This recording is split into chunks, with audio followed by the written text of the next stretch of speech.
नमस्कार, सनातन विचार श्रृंखला में आपका स्वागत है। आज का विषय है सनातन शास्त्रों के ज्ञान के ऊपर जो पश्चिम के विद्वानों ने एक निम्न स्तर के विचार दिए हैं, बहुत ही हल्की सोच दी है। उसके बारे में हम किसी के लिए किसी भी प्रकार के अपशब्द का इस्तेमाल नहीं करते हैं, भाषा की मर्यादा का ध्यान रखते हैं, लेकिन उनका प्रयास रहता है कि किस प्रकार के सनातन के अंदर से जो ज्ञान निकल के आया है, विचार निकल के आया है, जो उपनिषद के अंदर डिस्कशन करके जो बताया गया है, उस चीज़ को विश्व के सामने गलत भाषा के अंदर प्रयोग लिया जाए। उनका ये प्रयास काफ़ी कुछ कर सकता है, लेकिन कोई बड़ा नुकसान वह कर नहीं सका, क्योंकि 1900 जब लगा, यानी 20वीं सदी के प्रारंभ से लेकर के वे इस प्रयास में लगे हुए हैं। और तभी से जितने भी महान विचारक जो सनातन के अंदर हुए हैं, उन्हीं के लेखों को इकट्ठा करके आज का ये वीडियो हम आपके समक्ष उपस्थित कर रहे हैं। मुझे इसमें कोई संदेह नहीं है कि यह विधि काफ़ी प्रभावी होगी।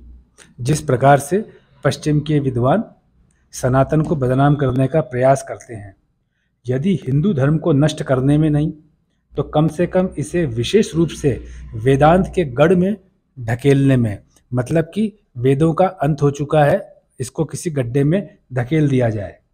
एक भारतीय स्वतंत्र विचारक ने हाल ही में अपनी राय दी कि हिंदू धर्म को समाप्त करने का सबसे तेज और सबसे प्रभावी तरीका वेदों, इसकी नींव का स्थानीय भाषाओं में अनुवाद करना और उन्हें पूरे प्रायद्वीप में हजारों लोगों के बीच सस्ते में वितरित करना होगा।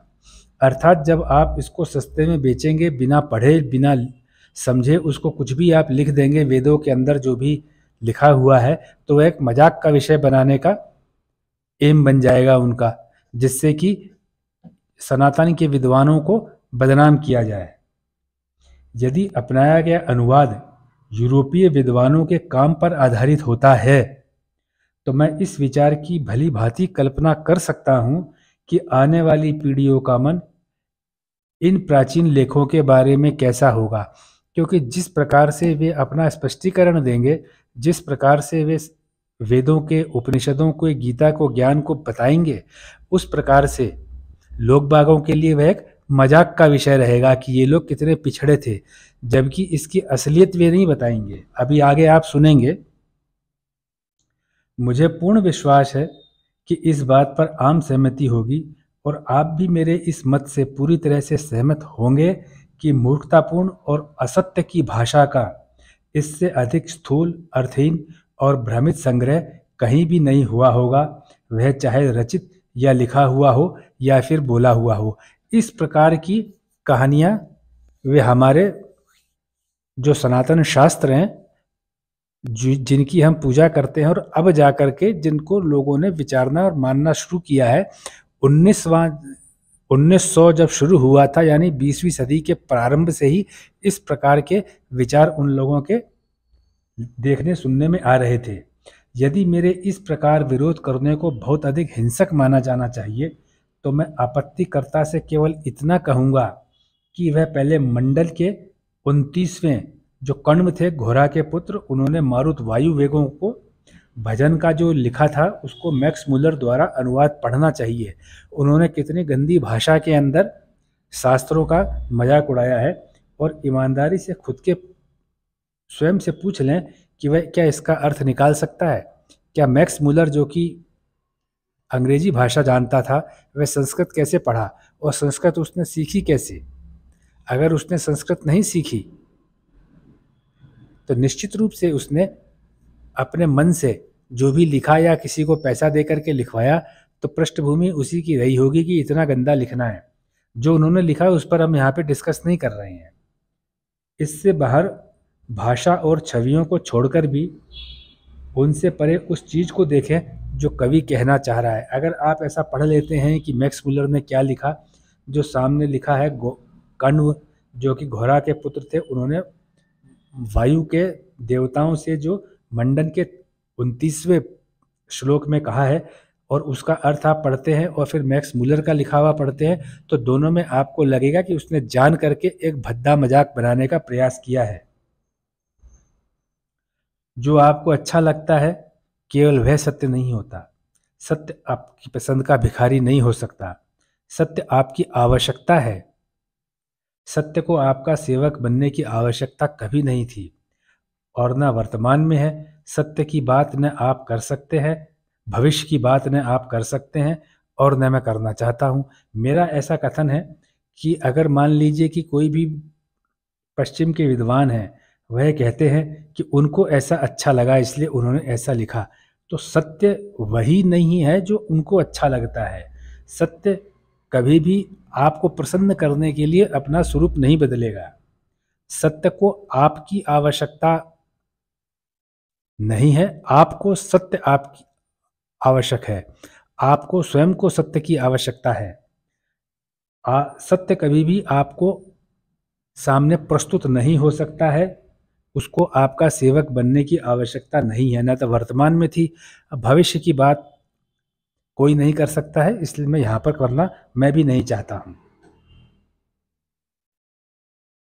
अपनी ओर से मैं बस इतना ही कह सकता हूँ कि कर्ण नाम का कोई आदमी, जंगली जानवर जिसका मस्तिष्क निराशा रूप से भ्रमित है और अराजक कल्पना करता है, भूत प्रेत या शैतान के किसी विचार, दृश्य या कल्पना से बहुत भयभीत हो जाता है और तूफान के देवताओं को बुलाता है जिससे वह उस डर के कारण से छुटकारा पा सके। आप पढ़िएगा उसको, तब आपको ये चीज़ें समझ में आएंगी कि इस प्रकार से मैक्स मुलर ने कण्व ऋषि को इस प्रकार से प्रस्तुत किया है। जिस भाषा में वह मैक्स मुलर की बात हो रही है, यहाँ वह मैक्स मुलर के लिए कहा गया है, अपनी सोच व्यक्त करता है। वह विचार एक तरह से ही बर्बर और भ्रमित करने वाली है। एक कविता में वह एक विचार से दूसरे विचार पर छलांग लगाता है जिसका अपने पूर्ववर्ती से कोई दृश्य संबंध नहीं है। यानी कि वह जब एक विचार से दूसरे विचार पर जाता है तो आपस में दोनों का कोई भी संबंध नहीं बनता है। उपमाएं और रूपक विचित्र हैं और अनुपयुक्त हैं। दोनों ही चीज़ें जो हैं वे कहीं भी मेल नहीं खाती हैं। आप मैक्स मुलर के लिए कहा जा रहा है, अपने विचार को आग के विस्फोट की तरह आगे बढ़ाते हैं। जिस तरह से अंदर उनके अंदर ज्वाला होगी, कितनी जल्दी मैं इन शास्त्रों के अंदर आग लगा दूं। अपनी कृपा के साथ हमारे पास आओ, जैसे बिजली बारिश की तलाश में जाती है। इस प्रकार का लेख है। इतनी बात आधी कविता को प्रस्तुत करती है। जब सुना जाता है तो कोई समझदारी की बात उसमें नहीं दिखती और समझ में कुछ नहीं आता है, लेकिन इसमें उनका आधा दिमाग, और वो भी रोष से पूरा भरा हुआ मालूम पड़ता है। एक तो वो अपना आधा दिमाग इस्तेमाल कर रहे हैं और उसमें भी नाराजगी, गुस्सा या चिढ़न है, जलन है। पश्चिमी देशों के विद्वानों से यदि पूछा जाए कि आप ऐसा क्यों करते हैं, तो उनका विद्वान उत्तर देगा कि वह स्वयं इसमें कुछ नहीं कर सकता। वह वेदों का वर्णन अपनी भाषा शास्त्र और अपने विचारों के अनुसार करता है कि पाठ का क्या अर्थ होना चाहिए। ये पश्चिमी विद्वानों से पूछा जाता है तो इस तरह से कहते हैं कि उनकी भाषा के और उनके विचार के हिसाब से इस पाठ का क्या अर्थ होना चाहिए, और यह उसकी विद्वता और उसके भाषा शास्त्र द्वारा दिया गया परिणाम है जो वे बताते हैं। जब वे कहते हैं कि पाठ का क्या अर्थ होना चाहिए, इसका वे निर्णय करेंगे, तो उनको क्या इस तथ्य की पूरी जानकारी है कि आज की संस्कृत और प्राचीन संस्कृत में भी कितना अंतर आ गया है? क्या उन्होंने इस उच्चारण को सिद्ध किया है जो वेदों के मंत्रों के लिए परम आवश्यक है? पश्चिम के विद्वान तो सिख को सिख बोलते हैं क्योंकि ख से खरगोश ये लोग बोल नहीं पाते हैं। उनकी जिह्वा पर कई हिंदी और संस्कृत के अक्षर आ ही नहीं सकते हैं, फिर वे पूरे वाक्य का अर्थ क्या निकालेंगे? इस प्रकार से 20वीं सदी के प्रारंभ के अंदर सनातन के महान विचारकों ने उनको चैलेंज किया था कि जब आप हिंदी के अक्षर ही नहीं बोल पाते हैं तो उन वाक्यों का अर्थ अपनी मर्जी से निकालने की क्षमता आपके अंदर आई कहाँ से? भाषा केवल कुछ दिन पढ़ने से पारंगता प्रदान नहीं करती। मनुष्य को भाषा की पारंगता भाषा में बसने से ही प्राप्त होती है। आपको उस भाषा को, अगर उसमें पारंगत होना है तो उस भाषा के अंदर अपने आप को बसाना पड़ेगा। पश्चिम के विद्वानों को भाषा का प्रेम ही नहीं पता, तो वे किसी अन्य भाषा का अर्थ कैसे निकाल सकते हैं? आप स्वयं देखिए, यूरोप के अंदर जर्मन बोलने वालों ने अपना राष्ट्र जर्मन जर्मनी बना लिया, इटालियन बोलने वालों ने इटली बना लिया, स्पेनिश बोलने वालों ने स्पेन बना लिया, फ्रेंच बोलने वालों ने फ्रांस बना लिया। तो जब उन लोगों को भाषा का प्रेम ही नहीं पता है कि उनके भाषा में जो साहित्य निकल कर के आया है, भाषा का क्या प्रेम होता है, तो वे किसी अन्य की भाषा का अर्थ कैसे निकाल सकते हैं? क्योंकि अर्थ हमेशा क्या होता है, मस्तिष्क की संवेदना से निकल के आता है। पश्चिम के विद्वान अपनी भाषा शास्त्र और अपने विचारों के अनुसार सनातन के धर्मशास्त्रों का अध्ययन करते हैं कि पाठ का क्या अर्थ होना चाहिए, और जो वे कहते हैं, या इस तरह से समझिए कि जो वे लिखते हैं वह उनकी विद्वता और संस्कृत की नगण्य ज्ञान वाली भाषा विज्ञान द्वारा दिया गया परिणाम है। एक तो वे कहते हैं कि इस पाठ का यह अर्थ होना चाहिए, वे तो तय नहीं करेंगे लिखने वाले, और वो भाषा तय करेगी जिस भाषा के अंदर वे शास्त्र लिखे गए हैं। दूसरा भाषा का आदमी उस शास्त्र की भाषा में लिखे हुए ज्ञान को तय नहीं कर सकता है। और दूसरा, जो वे लिखते हैं वो उनके पास में संस्कृत का ज्ञान नगण्य से जैसा है, उसी का परिणाम है जिस वजह से वो गलत लिखते हैं। किसी ऐसे ज्ञान के लिए जो उस समय प्रस्तुत किया जा चुका था जब उन पश्चिम के विद्वानों के पूर्वज पारिवारिक रिश्तों को भी नहीं समझते थे। जो ऐसा ज्ञान जो है वेदों का, उपनिषदों का, सनातन शास्त्रों का, ये उस समय प्रस्तुत किया हुआ था जो हमारे पूर्वजों ने किया था। तो जो आज पश्चिम के विद्वान हैं, इनके पूर्वज उस समय रहे होंगे, वे इतने भी समझदार नहीं थे कि पारिवारिक रिश्तों को भी समझते हों।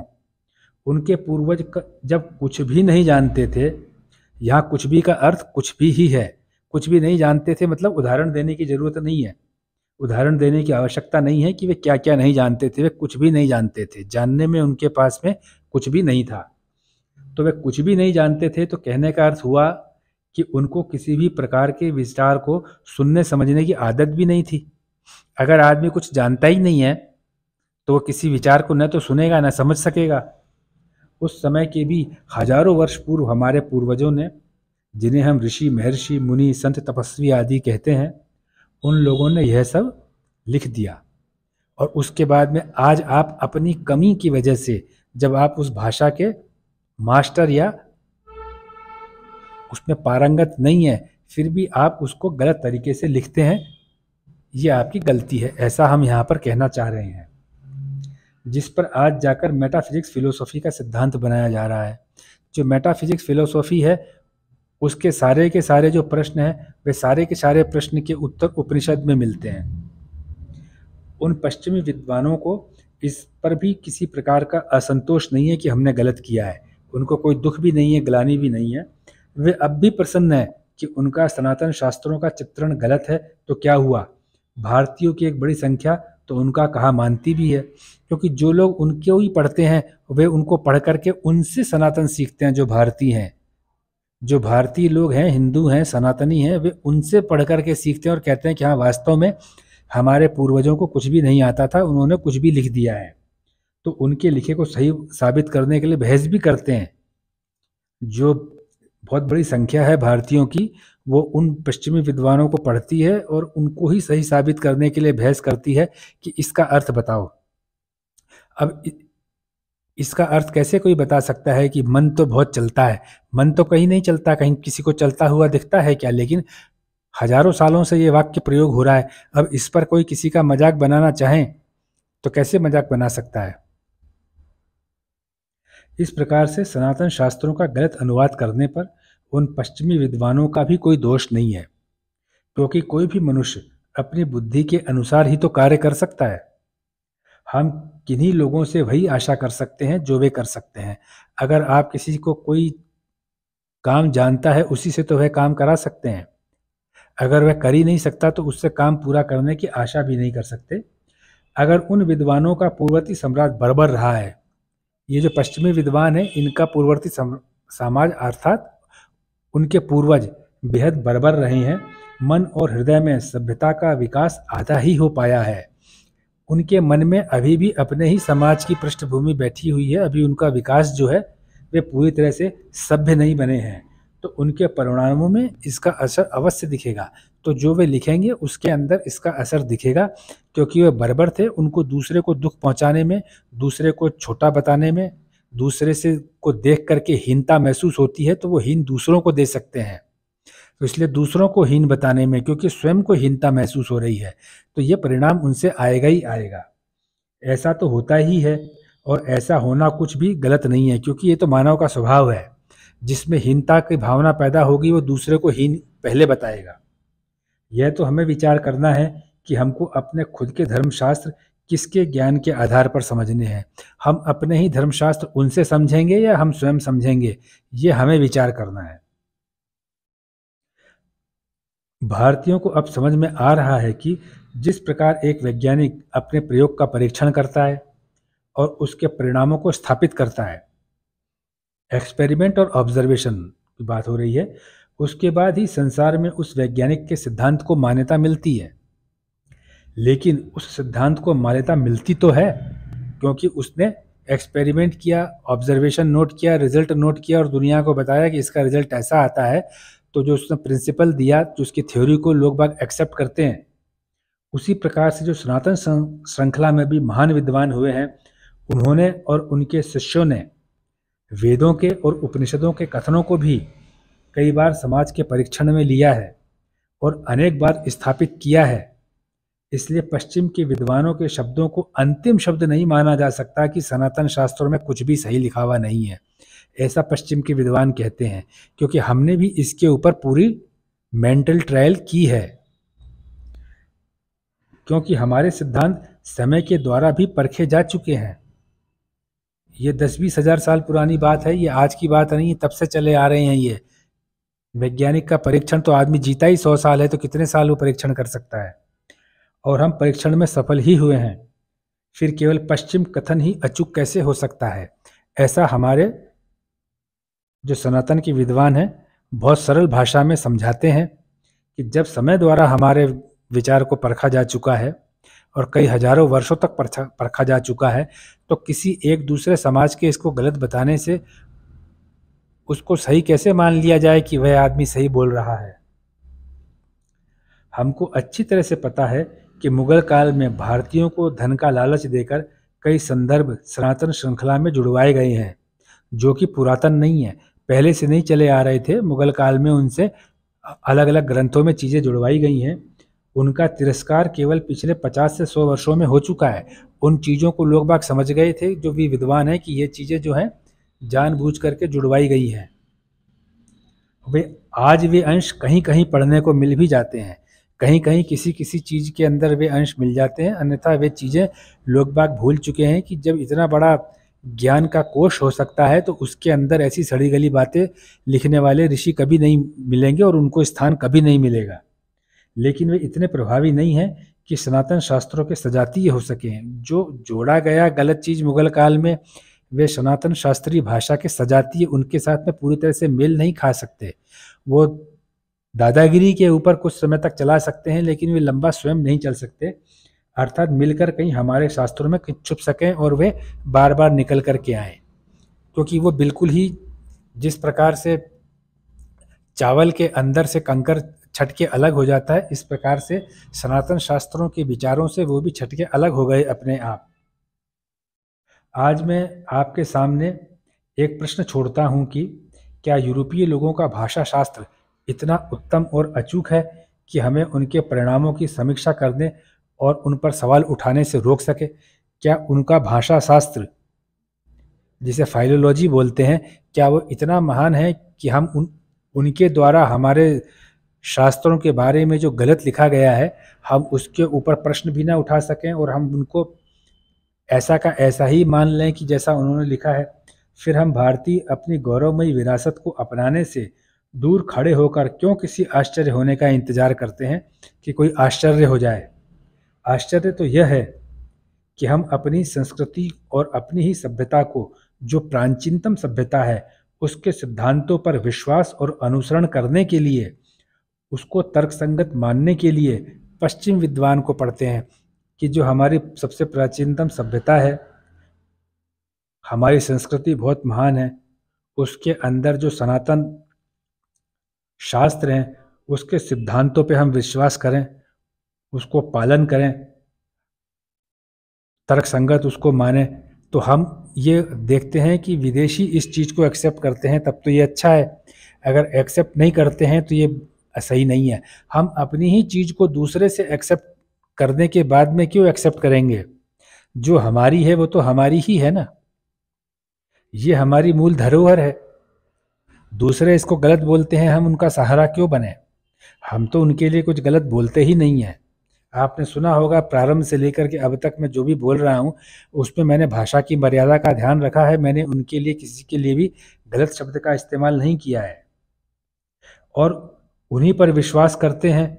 हम यह भी विचार नहीं कर पाते कि उनकी विचारधारा और हमारी आदिकाल से चली आ रही विचारधारा में कोई तुलना हो ही नहीं सकती। हम फिर भी उनको सर्वमुख मानते हैं कि उनके मुंह से, उनकी कलम से जो निकला है वही सही होगा। ऐसा मानना भी तो गलत है।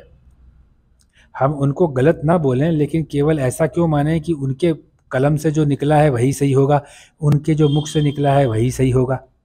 गलत तो कोई भी हो सकता है। अगर और उनके कहने भर से हमने अपने हजारों साल के शास्त्रों को बिल्कुल ही गलत कैसे मान लिया, ये गलती हमारी ही है। सनातन शास्त्रों के ज्ञान पर पश्चिमी विद्वानों के निम्न विचार। ये भाग कई महापुरुषों की लेखनी से लिया हुआ है। उन्होंने लिखा है ये लगभग ये 100 साल से जो महान विचारक हैं वो लिख रहे हैं। उनकी भाषा को छोटा करके मैंने यहाँ पर वीडियो में प्रस्तुत किया है। विचार प्रस्तुत करते समय शब्दों की मर्यादा का पूरा ध्यान रखा गया है, ये आपने सुना होगा। आप विचार कीजिए अपने मित्रों के साथ, अपने स्वयं के साथ, अपने रिश्तेदारों के साथ कि हमारे शास्त्रों के बारे में हम सम्मान अगर बाहर से आए तभी देंगे, कोई उदाहरण पश्चिम से आए तो ही हमारे लिए उदाहरण बनेगा। हमारे समाज के अंदर, हमारे शास्त्र के अंदर अगर कोई कुरीति आती है तो वो हम दूर करेंगे, दूसरे को मजाक बनाने का मौका क्यों मिले। और दूसरी बात, जो शास्त्र हमारे पास में सनातन के नाम पर हैं, वो चाहे वेद हों, उपनिषद हों, पुराण हो, गीता हो, महाभारत हो, रामायण हो, और भी बहुत से भजन की संग्रह हो, तुलसीदास जी लिखा हुआ बजरंग बाण हो, श्री रामचरित मानस हो, और भी बहुत से आपके पास में इतने उदाहरण मिलेंगे इसके अंदर। इन सब चीज़ों की जो श्रृंखला है वह सनातन श्रृंखला है। इसीलिए चैनल का नाम हमने सनातन विचार श्रृंखला रखा है, क्योंकि जितने भी इसके अंदर लेखन हैं ये सभी विचार हैं, ये सभी विचार हैं। इन विचारों का हमें सम्मान करना ही चाहिए। आप मेरी बात पर गौर कीजिएगा। अपना बहुमूल्य समय देने के लिए आपका बहुत बहुत धन्यवाद।